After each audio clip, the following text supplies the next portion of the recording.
So last night, I was having dinner with my business partner, Robbie, and we were talking about the conference and how we were enjoying it. And we both sort of mentioned, you know what, I don't really like networking, right? It's not really my thing. It's a bit forced and everything else. So we were doing some practicing. And Robbie had a really good introduction. And Robbie's going to stand up now and give her a little introduction, talking about her for a networking event. Hi, my name is Robbie Harris. I work in strategic behavior change. Some of my favorite activities to do are kiteboarding. I absolutely love the Outer Banks. It's a magical place. In my time off, I'm interested in Hermetic philosophy, like to dabble a bit with the coven, and I don't know, drive around in a fancy car. But Fantastic. I don't have one, so it's aspirational. All right, thank you. We'll park that for now. It becomes relevant, I promise.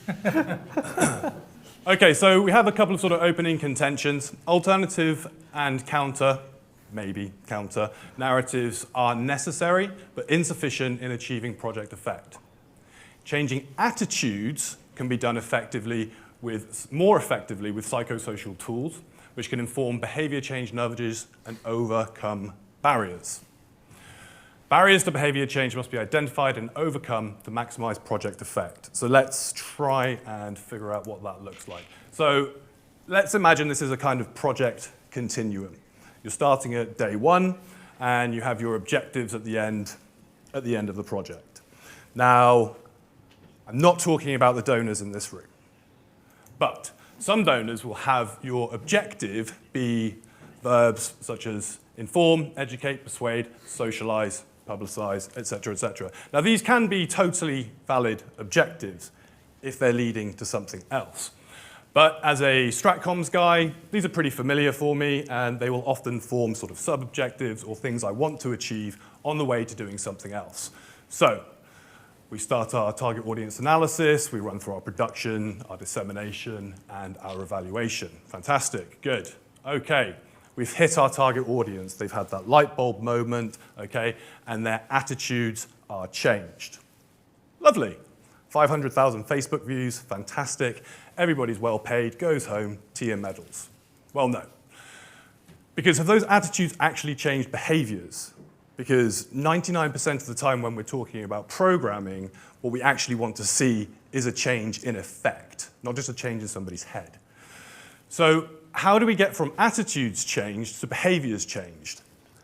Now, I don't know if this is true, I'm not an academic, but it strikes me that that gap has been hope, maybe, in the past, but mostly rational actor theory, I think. Okay, so coming out of the Chicago school, Milton Friedman and all of his friends sort of came up with the contention that, armed with the right knowledge, and in the right circumstances, people will always make an economically rational choice. Now, I think everybody in this room sort of now knows instinctively that that's not true. And on the way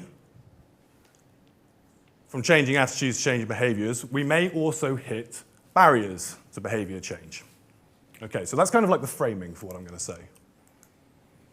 So changing attitudes. The traditional tools are insufficient. That's our target audience analysis tools. And research needs to assist us beyond changing attitudes and give us insight into changing behaviors.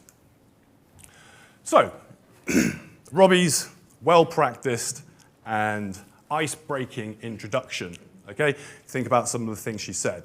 Now, this is Pomisi A-scope. I don't know if people are familiar with this, but it's a very popular US military tool used by their information operations folks and their PSYOPs folks. And it puts a grid over life and geography. Okay, you can see you sort of have areas, structures, capabilities, Pomisi running up, along the top, military, economic, etc.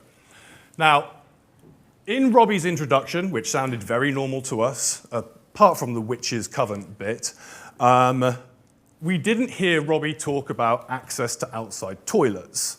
We didn't hear her talk about political affiliations necessarily, and we certainly didn't hear her talk about the military or access to information through cell towers, okay? So that's not really how people think.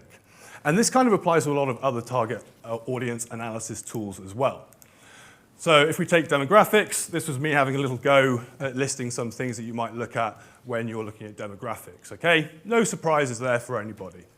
Now, if we look at our N2 sample, okay, I'm thinking of two chaps.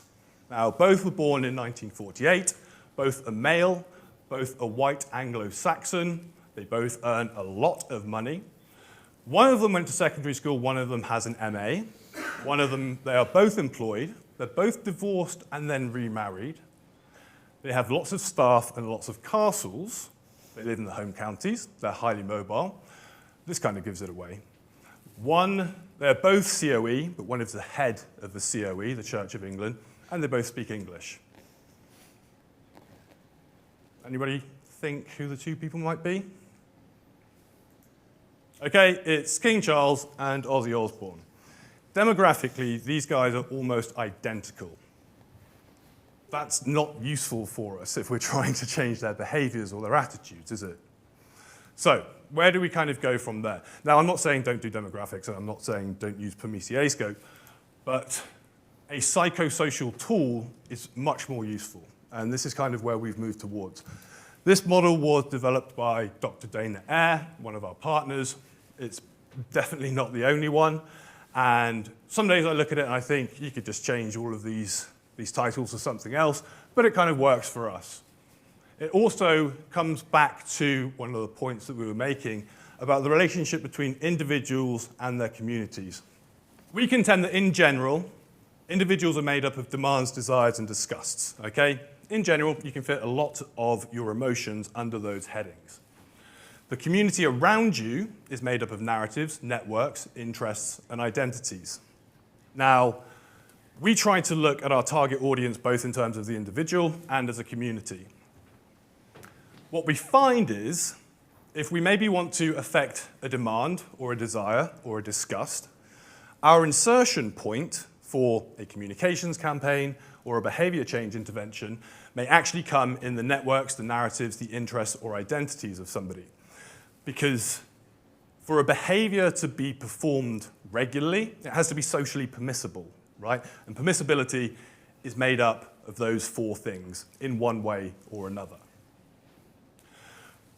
So what you end up with is a little bit of a sort of a whack-a-mole type scenario, okay? Maybe we're concerned about malign narratives, and we can't go out there credibly and say, hey, look, we are the government of XYZ, you shouldn't be thinking anything right-wing, okay? As we've sort of said, counter-narratives don't work, credible messengers and things like that. Maybe where we need to be approaching this type of things lives in the demands, the desires, and the disgusts of the individual. Now, this is the Amaya communication cycle. I think it's quite pretty. It's an Ouroboros. Everything on the left-hand side comes from us, the strategic communicators, the originators, and everything on the right-hand side is the target audience. And it's really useful when we use this because it reminds us not only are we speaking to a target audience, but they go through pretty much the same process that we go through when we're coming up with our message in the first place. All the good Stratcoms people in the room know that these are two-way conversations that we're trying to engender. So I'm on day one of my project, and we are intention setting, okay? That is your objective, what you want to achieve, maybe a sub-objective on the way to your behavior change or your attitude change. And I have that idea in my head. It's from the State Department. It's written very clearly in State Department language. And I need to think, okay, how do I code this and turn this into something that's more relevant? This is where research, target audience analysis, structural target audience analysis happens. Then speak with the production folk, they make a video or whatever else, maybe we plan a community event, okay? And then we go through a process of dissemination. Now, if you haven't done a good psychosocial target audience analysis, you're not going to really have much insight into how those receiving the message are going to do their decoding, their intention setting, and their coding. Because the demographics don't give you enough granularity and they don't give you enough insight into how that's going to happen. So your target audience receive a message, And they might decode it totally different from how you thought you'd coded it. They will then form an intention to communicate back to you, and they will code that message to you. And you need to understand that whole process. The process of production may be as simple as a reply on social media, or it may be writing a speech in a political environment, the parliament or whatever else the country has. And a reaction to your message may be disseminated in an area that you totally don't expect. Okay, it could be in government policy rather than on Twitter where you put out the original message. So you can't know or watch everything, so this is a limitation. So, having that kind of awareness is aspirational, and I think, technology will bring us closer to being able to do that. When we're looking at overcoming barriers to behavior change, this is really useful whether you are doing behavior change or you're doing stratcoms, or even if you're doing any other type of programming. We go through almost a kind of estimate process, and we look at the target audience's capability, opportunity, and motivation to be able to do the thing that we want them to do. And this is really revealing because it will force you through a process of putting yourself into the target audience's shoes and trying to figure out how they can get over these barriers to behavior change.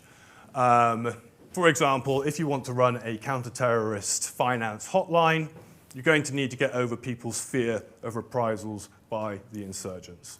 Maybe they don't have access to a telephone during the day. Maybe you need to run the program overnight.